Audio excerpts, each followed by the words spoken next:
A blind veteran walked into a Bronx animal shelter asking for a dog no one else wanted. Not the friendly ones, not the trained ones. He asked for the worst dog they had. The staff thought they'd misheard him. They hadn't. And what happened when they brought him face to face with Havoc, a scarred, cage-rattling beast with a bite history, shocked everyone in that building. Before we start, make sure to like and subscribe, and I'd love to know, where are you watching from? Drop your city or country in the comments. These stories of hope and healing travel farther than we ever imagine. The rhythmic tap of a white cane echoed through the shelter lobby long before anyone looked up to see the man holding it. Arthur Gordon, former Army sergeant, decorated veteran, and blind for the last 5 years, moved with careful, measured steps.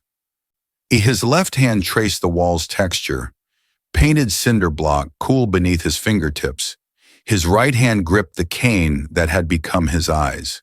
The smell hit him before the sound did. Wet concrete, disinfectant sharp enough to sting, and beneath it all, the musk of fear and fur. He'd found the place. Arthur had spent 3 weeks working up the courage to walk through these doors. His heart hammered harder than his boots against linoleum. He'd survived ambushes, IED convoys, and the explosion that stole his sight along with the 3 men laughing beside him. Yet somehow, walking into this South Bronx animal shelter felt harder.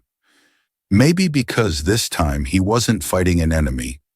He was fighting the silence that had followed him home from war.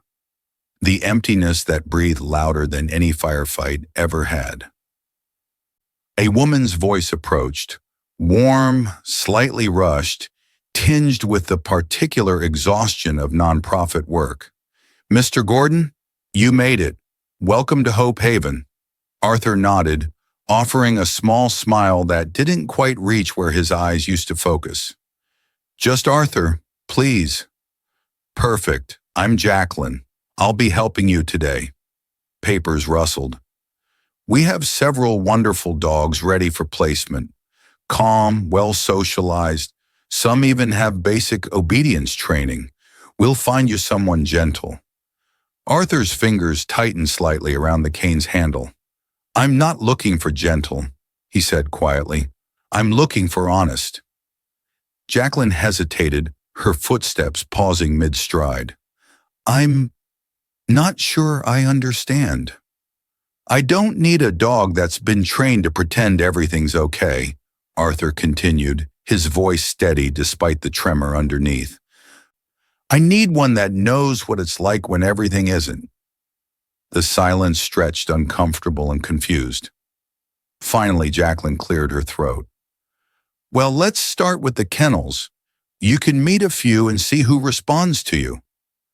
As they moved deeper into the building, the world shifted from lobby quiet to controlled chaos. Barks erupted in scattered bursts, some playful, some desperate, some resigned. Arthur listened carefully, filtering each sound. Excitement, loneliness, hope, boredom. He'd learned in the war that sound told the truth bodies tried to hide. Animals were no different. Then cutting through the cacophony like a serrated blade came a snarl so violent it seemed to vibrate the air itself. Jacqueline stopped so abruptly Arthur nearly collided with her. "Let's keep moving," she said quickly. "That's one of our more complicated cases." Arthur tilted his head listening. The growl was low, guttural, threaded with something that made his chest tighten. "What's wrong with him?" "He's not available," Jacqueline said, her tone shifting to practiced deflection. "That's Havoc. He's in the isolation wing. Bite history, severe behavioral issues. We're keeping him comfortable, but he's not adoptable, Arthur." But Arthur felt it, that strange magnetic pull of recognition. There was rage in that sound, yes, but underneath, pain. raw and bleeding and utterly familiar. It scraped against memories he'd tried to bury. The ringing silence after the blast, the screams that came after, the way trauma didn't sound like what people expected. He swallowed hard. I'd like to meet him. Arthur, I really don't think... Please. Jacqueline exhaled slowly. He's dangerous. Genuinely dangerous. We can't. Then just let me stand outside his kennel, Arthur interrupted. I won't touch him. I won't ask you to open anything. I just want to listen. Something in his voice must have landed, because after a long pause, Jacqueline sighed. 5 minutes. But if Christy finds out I brought you back there, I'm getting written up. Fair enough. They walked deeper into the building, past the hopeful barking, past the kennels where tails wagged and adoption cards hung with cheery descriptions. The air grew colder, heavier. Footsteps echoed differently here, fewer, slower, resigned. They passed a cluster of staff members speaking in hushed tones near a supply closet. Arthur's hearing, sharpened by necessity, caught every word.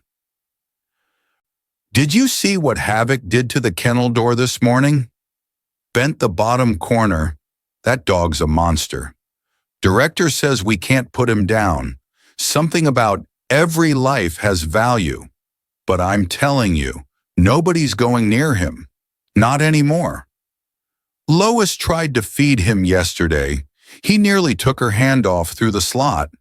Jacqueline cleared her throat loudly. Gentlemen, can we keep it down, please? The men stiffened and muttered apologies as Arthur approached. But the damage was done. Arthur's jaw tightened. He knew what it sounded like when people talked about something they feared. He'd heard those whispers before, about himself after he came home. Havoc, Arthur said softly, testing the name on his tongue. He's a mixed breed, Jacqueline explained, her voice dropping as they continued walking. Shepherd, maybe some pit bull. He was seized from a dog-fighting ring in Hunts Point 6 months ago. Burn scars on his neck and chest. One eye doesn't close all the way. He'd been used as a bait dog first, then forced to fight. When we got him, he was half-starved and completely feral. Arthur's breath caught. And you took him in anyway. Christy, our director, she believes every animal deserves a chance. But Havoc, Jacqueline's voice wavered. He's bitten 2 handlers, sent one to the ER. He doesn't trust anyone, doesn't let anyone close. We keep him fed, keep him clean as we can. But he's been alone in that kennel for 4 months. Nobody can touch him. What happened to the people who did this to him? Arrested. Ring got busted. But the damage... She trailed off. Some things don't heal.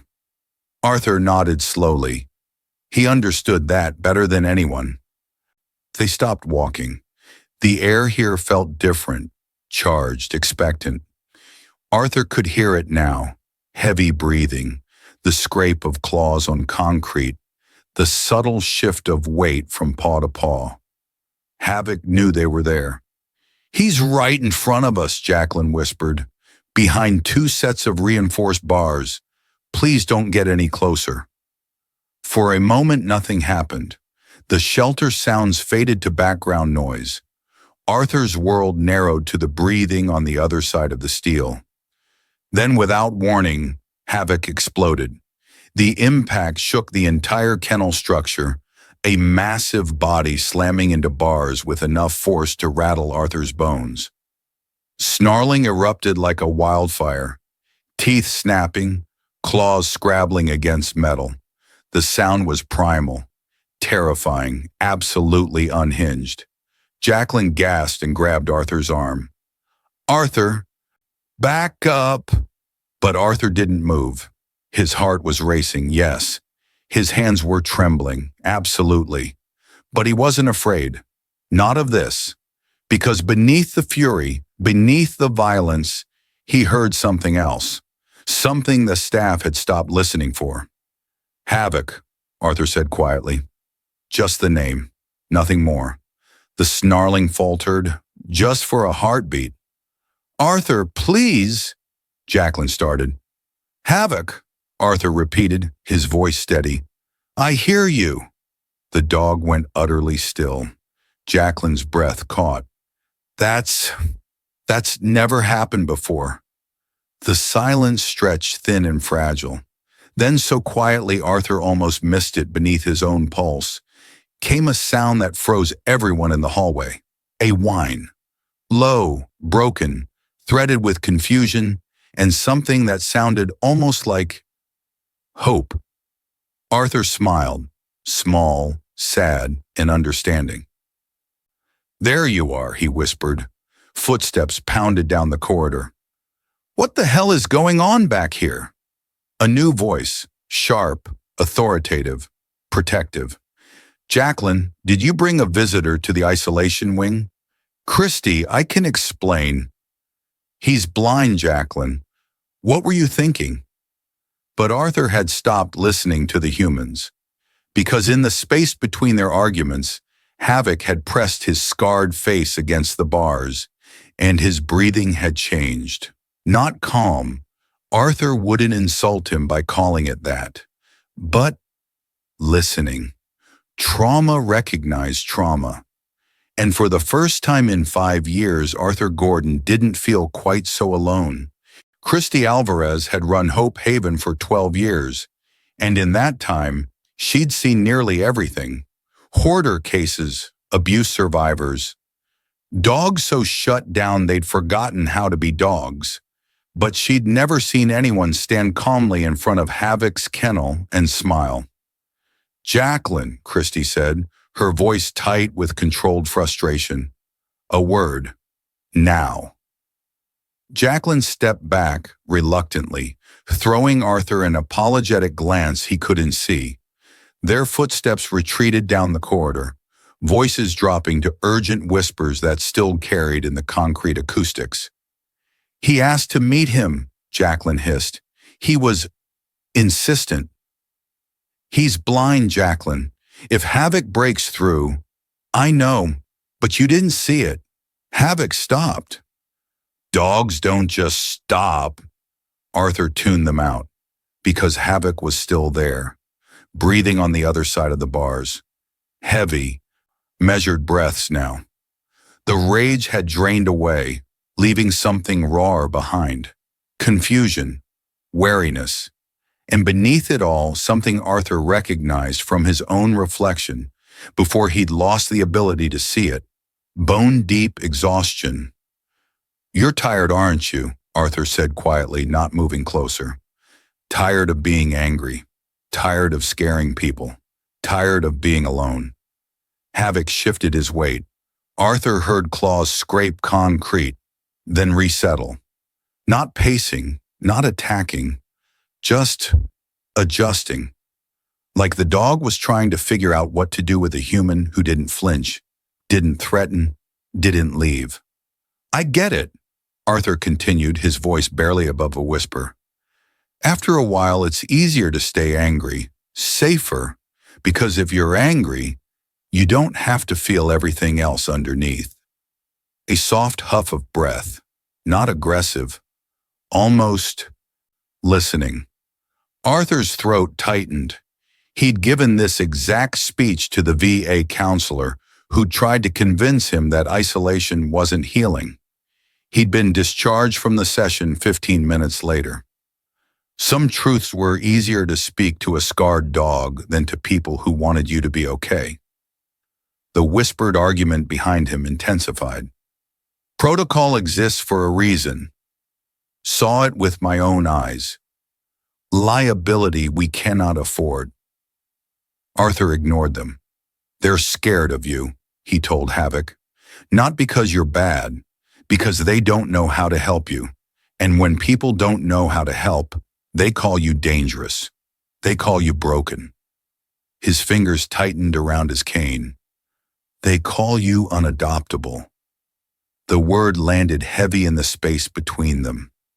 Then so quietly Arthur almost missed it. Havoc whined again. Not the broken sound from before.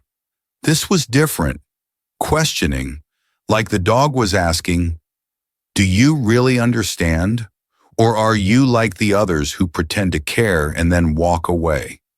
"I'm not going anywhere," Arthur said. "Not yet." Footsteps approached, multiple sets, cautious and slow.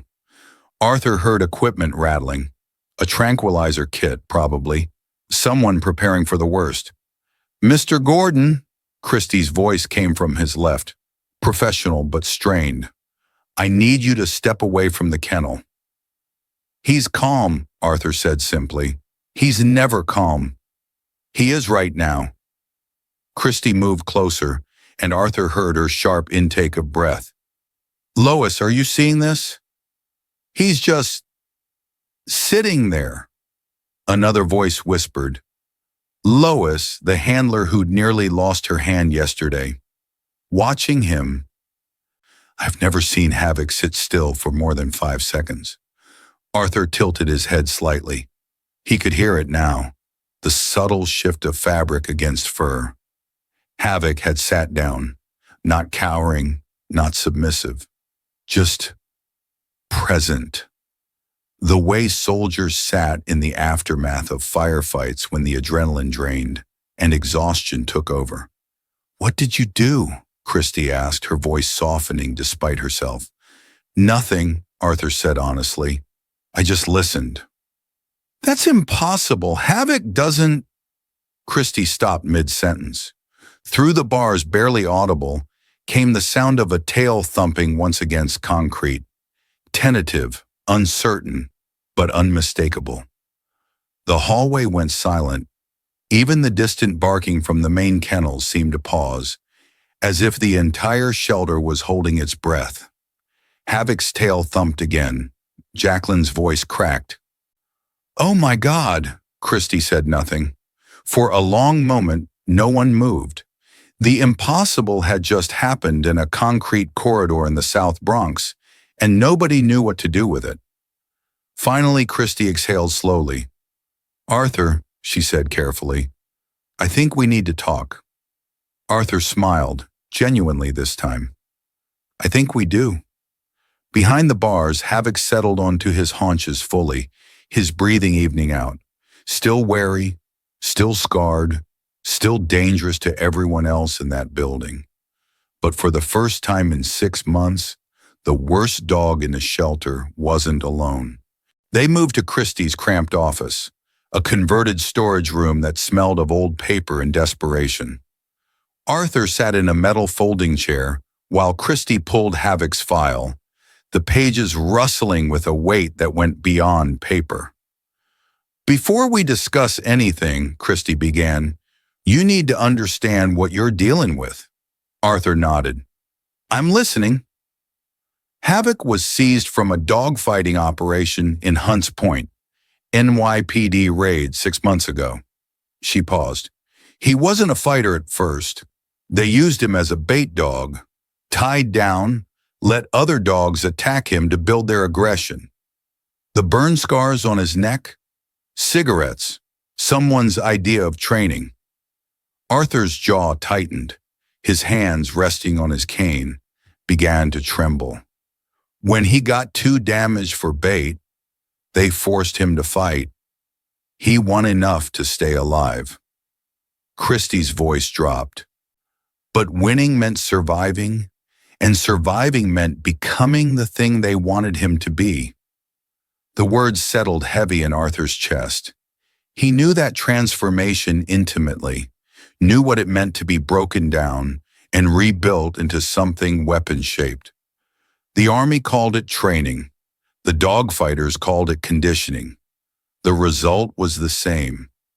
You learned that violence kept you breathing.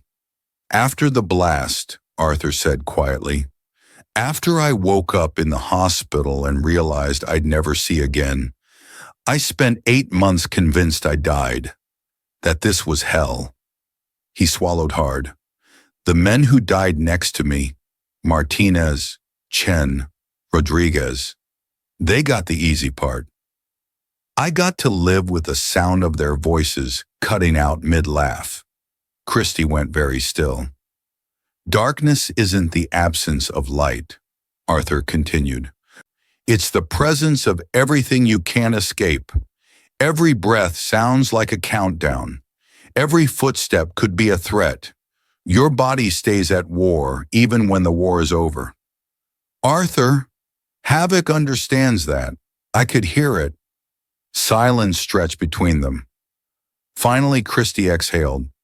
10 minutes, 3 times a week. You sit outside the kennel. You don't touch him. You don't open anything. One aggressive move from him, and we're done. Deal. The visit started the next day. Jacqueline escorted Arthur to the isolation wing, her hope barely contained. Lois hovered nearby with the tranquilizer kit, her skepticism a tangible presence. Arthur sat on the concrete floor, back against the wall opposite Havoc's kennel. "Hey," he said simply, "it's me again."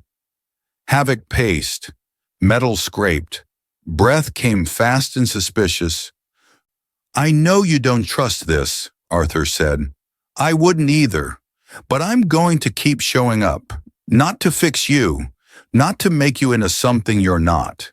He paused, "just to sit here, because nobody should be alone with what we carry."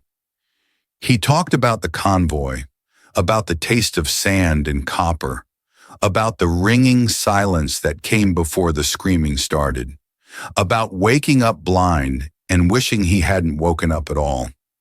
20 minutes in, Havoc stopped pacing. 30 minutes in, Arthur heard the soft thud of a body settling onto concrete.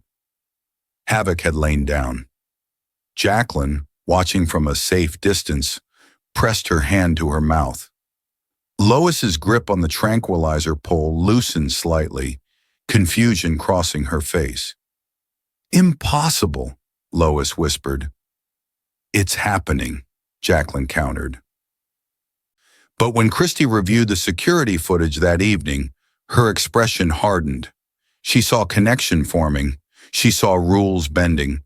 She saw liability multiplying with every passing minute. "This can't continue," she told Jacqueline in the break room. "Why not? It's working. It's reckless. He's blind. The dog is dangerous. When, not if, when something goes wrong, we lose everything. The shelter, our mission, possibly Arthur's life. Or," Jacqueline said quietly, "we save them both." Christy's silence was answer enough. The institutional walls were closing in, and Arthur had no idea the clock was already ticking. The email came on a Tuesday morning, formal and final. "Mr. Gordon, while we appreciate your interest in Havoc, Hope Haven cannot approve adoption for an animal with his behavioral history to any adopter, particularly one with visual impairment. This decision is final. Supervised visits may continue at the discretion of shelter management. Christy Alvarez." Director Arthur listened to the screen reader repeat the words 3 times before deleting the message. He'd expected this. Didn't make it hurt less. That afternoon, Christy called him into her office. "I'm not trying to be cruel," she said, her voice heavy with administrative exhaustion. "I'm trying to be responsible. Havoc has a documented bite history.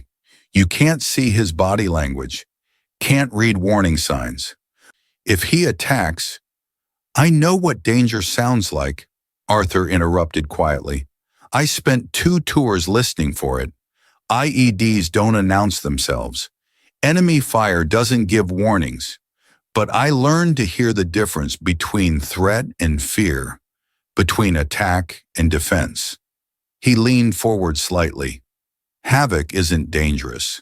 He's terrified. That distinction doesn't matter if he bites you. It matters to him." Christy rubbed her temples. "Arthur, I have a board of directors, insurance carriers, state regulations. If something happens to you, we lose our license. 30 other animals lose their chance because I let compassion override common sense. And if nothing happens, if he gets better, he won't. You don't know that.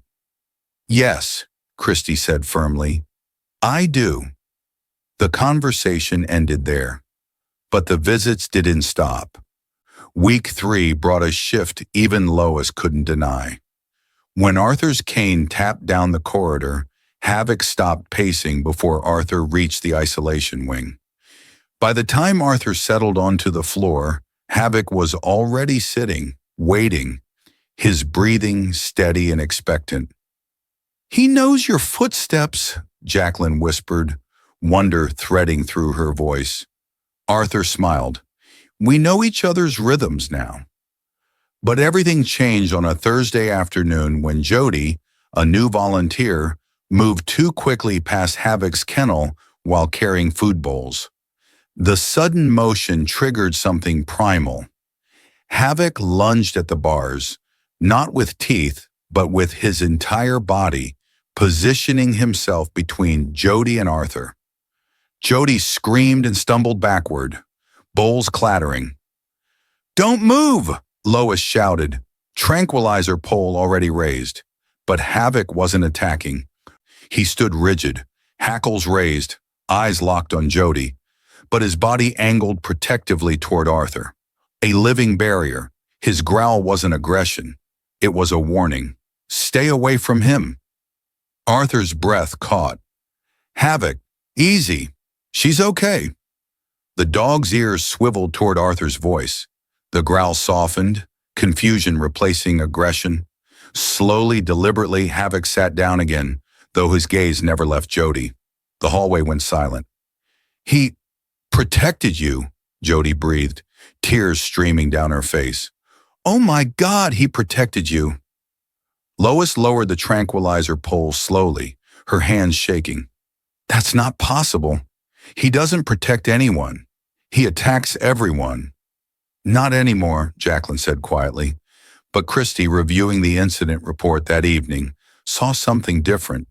She saw escalation. She saw unpredictability. She saw a lawsuit waiting to happen. The next morning, Arthur's phone rang. "The visits are over," Christy said without preamble. "Effective immediately. What happened yesterday proves exactly what I've been saying. Havoc is unstable. One day he defends you. The next day he could turn on you. I can't allow it." "Christy, I'm sorry, Arthur. This isn't personal. It's policy." "Policy?" Arthur's voice hardened. "You're going to leave him alone again because you're afraid of what might happen? I'm trying to keep everyone safe, including you." "Safe," Arthur repeated bitterly. "You know what they told me after I came home? Stay safe. Don't push yourself. Accept your limitations. They wanted me to disappear quietly into my blindness and stop making people uncomfortable." "That's not the same." "It's exactly the same. You're giving up on him because it's easier than believing he can change." Christy's silence stretched long and painful. "I'm sorry," she said finally, "but my decision stands." The line went dead. Arthur sat in his apartment, white cane resting across his knees, and realized he'd just lost the only thing that had made him feel alive in 5 years. In the shelter, Havoc paced his kennel, waiting for footsteps that wouldn't come. Jacqueline didn't ask permission. She simply texted Arthur. "Side entrance. 6 a.m., before Christy arrives."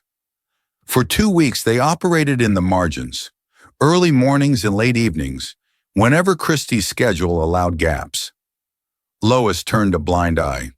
Jody kept watch.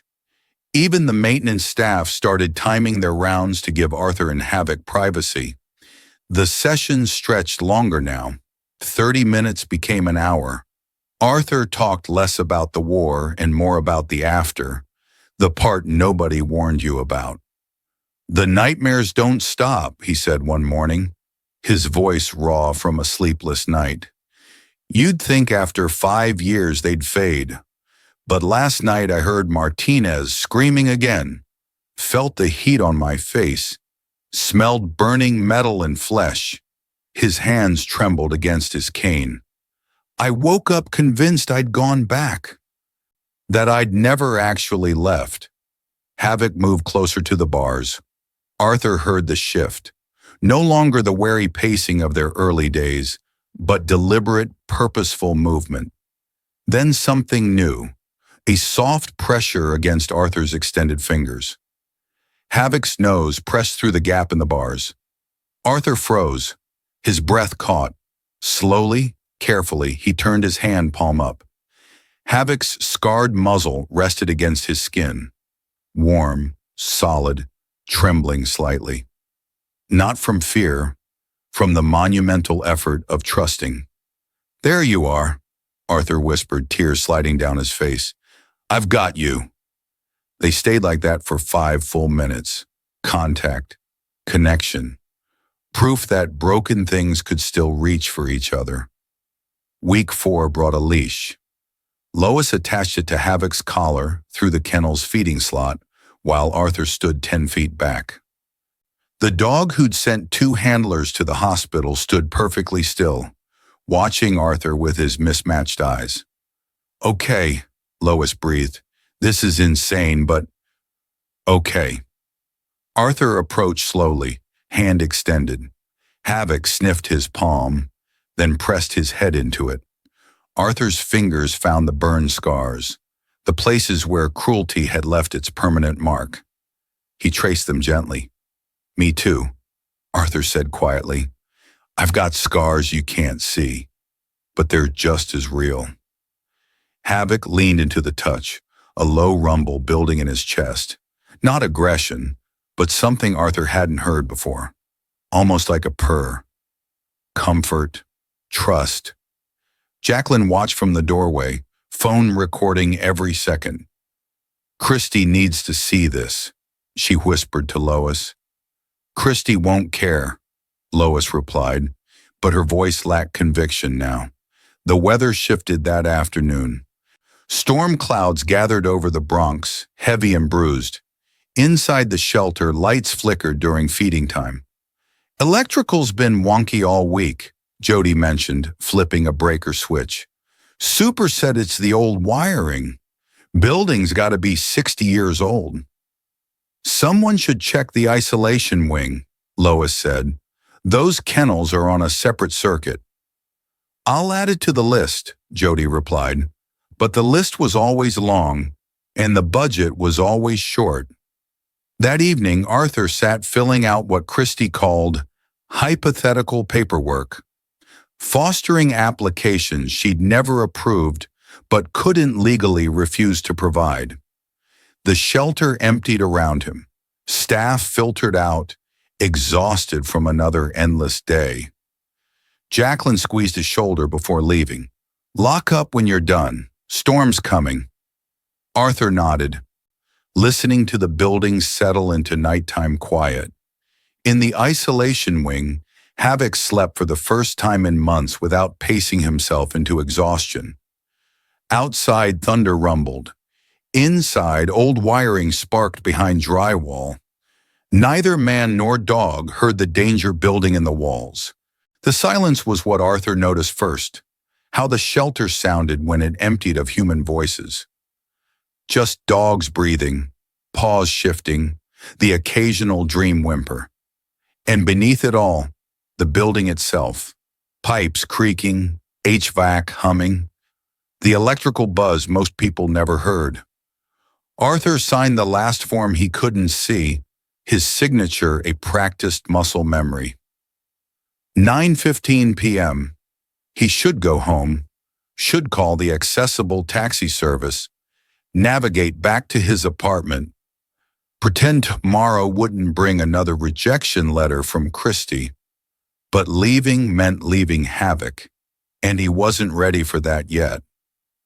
5 more minutes, he muttered to himself, folding his cane and heading toward the isolation wing.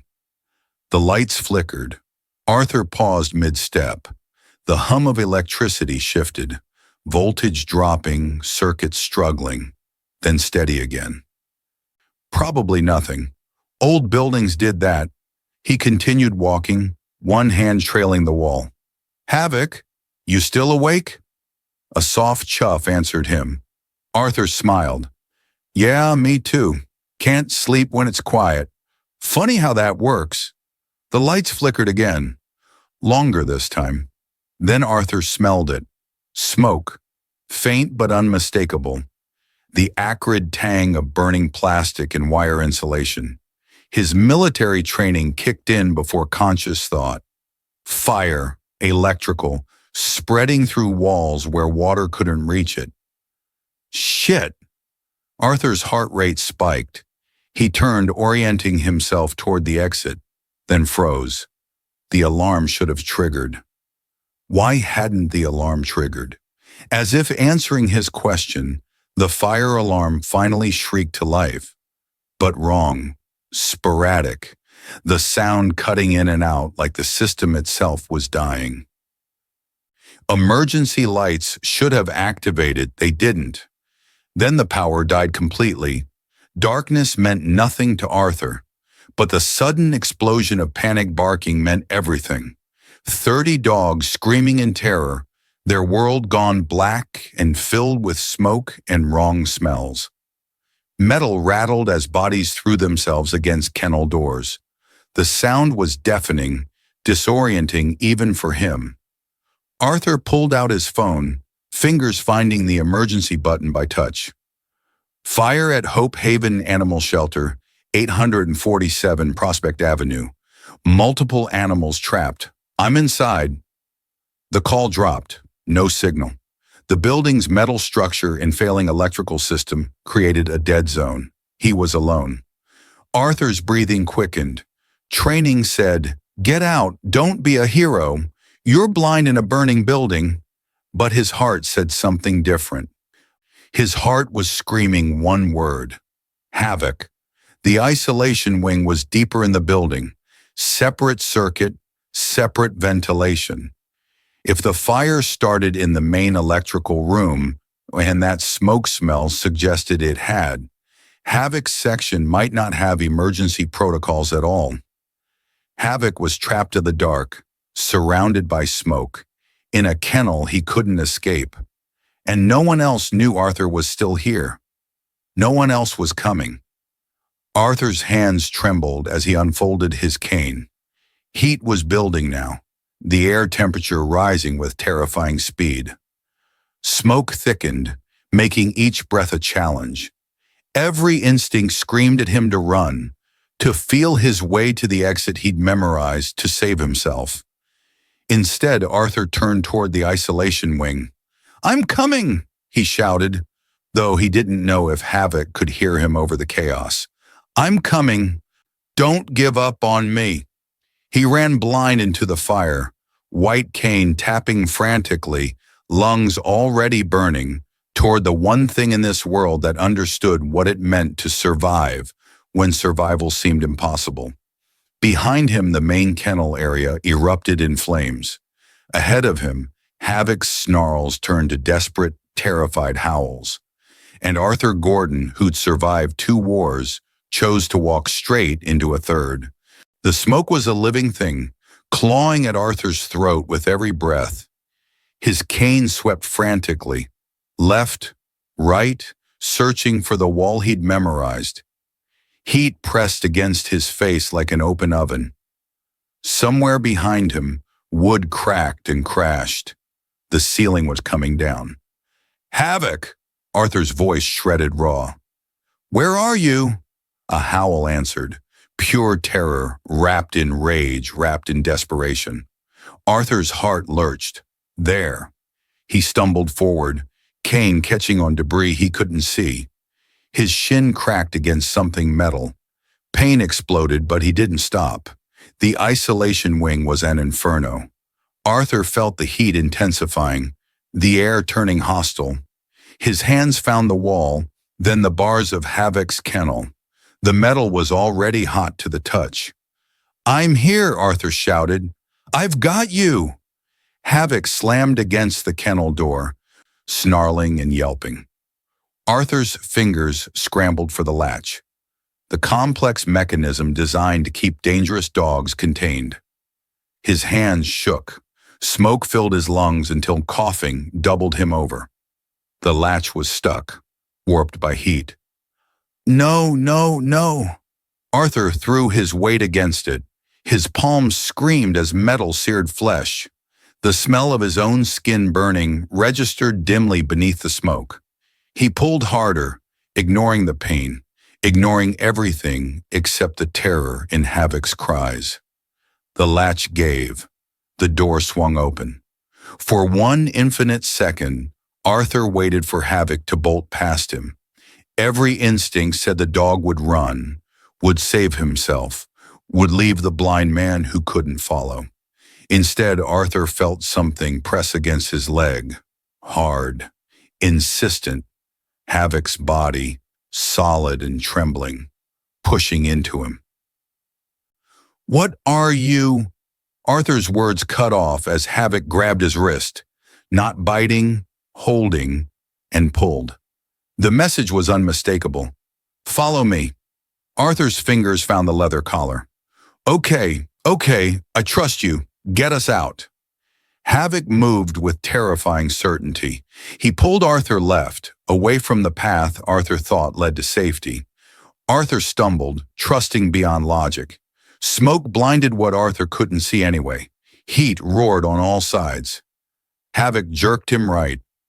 Arthur's shoulder scraped concrete, a narrow passage, barely wide enough. Behind them, the ceiling collapsed with a sound like the end of the world. "Keep going," Arthur gasped. "Don't stop."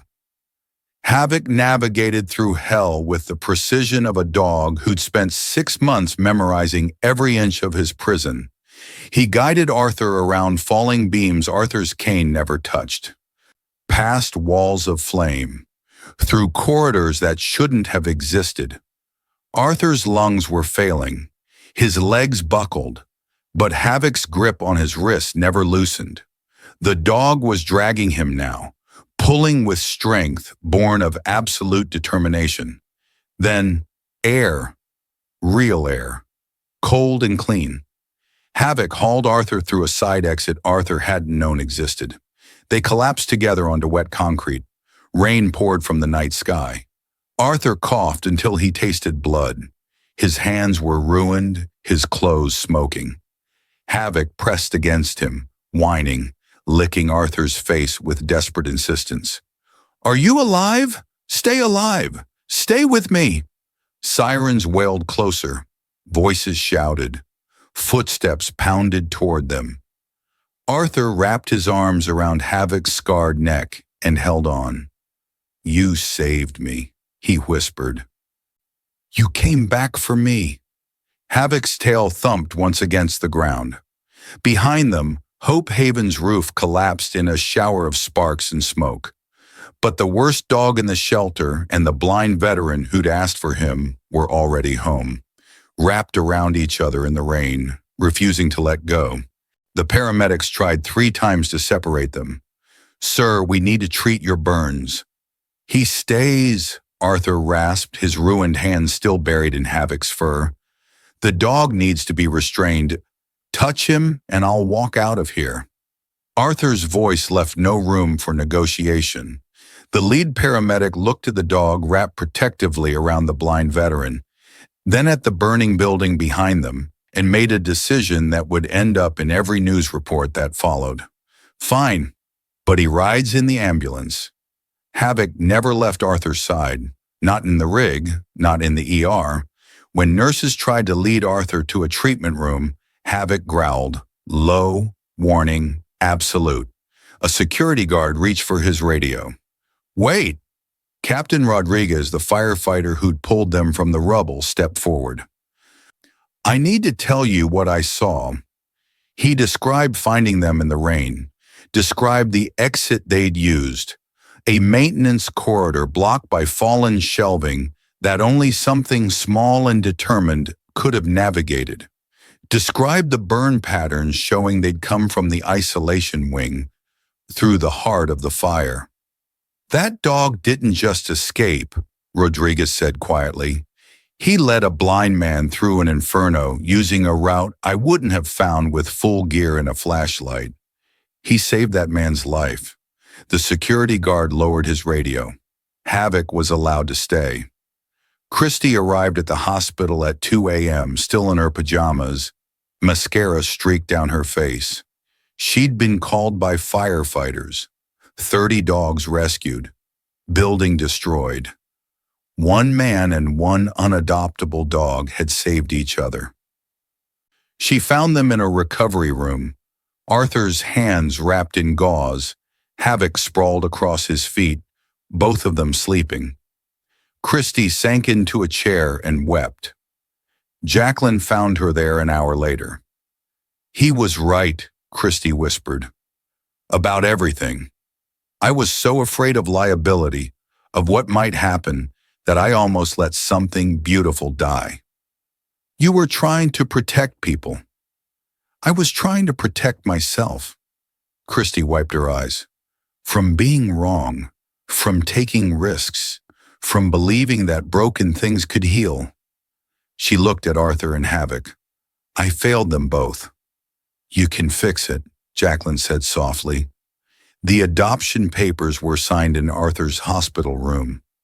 Christy's hands shook as she witnessed his signature. "I'm sorry," she said, "for not seeing it sooner." Arthur smiled, his bandaged hands resting on Havoc's head. "You see it now. That's what matters." The media arrived by morning. Blind veteran and unadoptable dog save each other in shelter fire ran in every outlet. News crews filmed Havoc sitting vigil beside Arthur's hospital bed. Talk shows called. Donation offers flooded in. But the real transformation happened quietly in Hope Haven's temporary facility. Lois started spending extra time with the difficult dogs. Jody volunteered for the overnight shifts no one wanted. Staff began listening, really listening, to what the animals were saying beneath their behavior. 3 days later, Arthur was discharged. He knelt on the hospital sidewalk, forehead pressed against Havoc's scarred face. No cameras, no witnesses. Just them. "They said you were the worst," Arthur whispered, echoing words he'd thought but never spoken. "So was I." Havoc licked the tears from Arthur's cheek. "But we're not broken," Arthur continued, his voice breaking. "We're just still fighting, and maybe that's enough." Havoc's tail wagged. Steady, certain, home. The apartment was too small for both their damage. Arthur's studio in the South Bronx barely fit a bed, kitchenette, and bathroom. Add a 70-pound dog who startled at sudden sounds and refused to sleep unless touching Arthur, and space became theoretical. But they made it work. The first week, Havoc destroyed a dish towel, 2 throw pillows, and Arthur's favorite Veterans Affairs hoodie. Anxiety, the behavioral specialist said. Separation trauma. It would take time. "Time we've got," Arthur said, running his bandaged hands through Havoc's fur. Week 2 brought a breakthrough. Arthur dropped a pan while cooking, the clang echoing like gunfire. He braced for Havoc's panic, for the snarling flashback he'd seen at the shelter. Instead, Havoc pressed against Arthur's legs, grounding, steadying. "I'm here. You're safe. We're both safe." Arthur sank to the floor and held him. "When did you become the strong one?" Havoc's answer was the steady thump of his tail. The nightmares still came. But now when Arthur woke screaming, Martinez's voice echoing, the blast replaying, he wasn't alone in the dark. A cold nose pressed to his cheek, warm breath on his face, weight settling across his chest until his breathing slowed, until the present became real again. "Thank you," Arthur whispered each time. Havoc never answered, just stayed. Sometimes staying was enough. 6 weeks after the fire, Hope Haven held a ceremony in their rebuilt facility. Local news attended. City council representatives. The mayor sent a proclamation. Jacqueline stood at the podium, Havoc's old intake file in her hands. Her voice cracked as she read the words written 6 months earlier.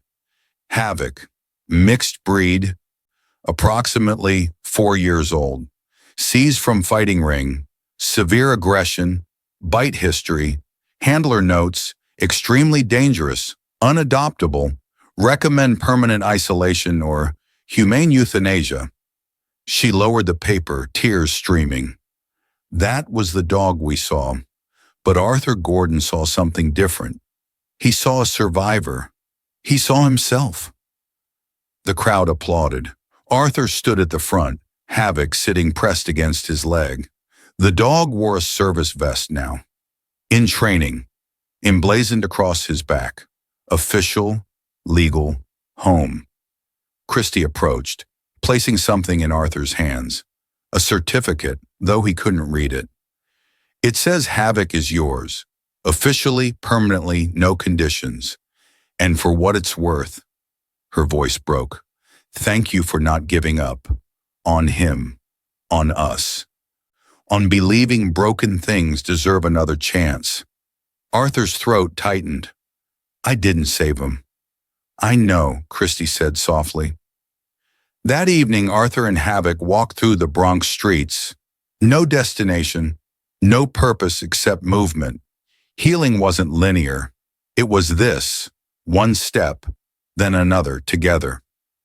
Havoc guided him around obstacles Arthur's cane couldn't catch, stopped at curbs without being asked, pressed close when crowds grew overwhelming. Not a trained service dog yet, but learning, growing, becoming. You know what I realized, Arthur said as they paused at a corner, waiting for traffic.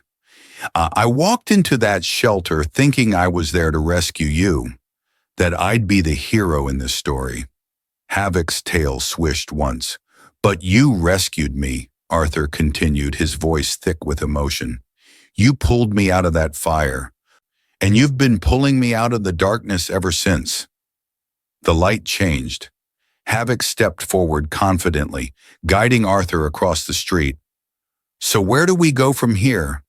Arthur asked the night air, the city, the dog who'd become his eyes. Havoc's answer was simple. Forward, one step at a time. Together.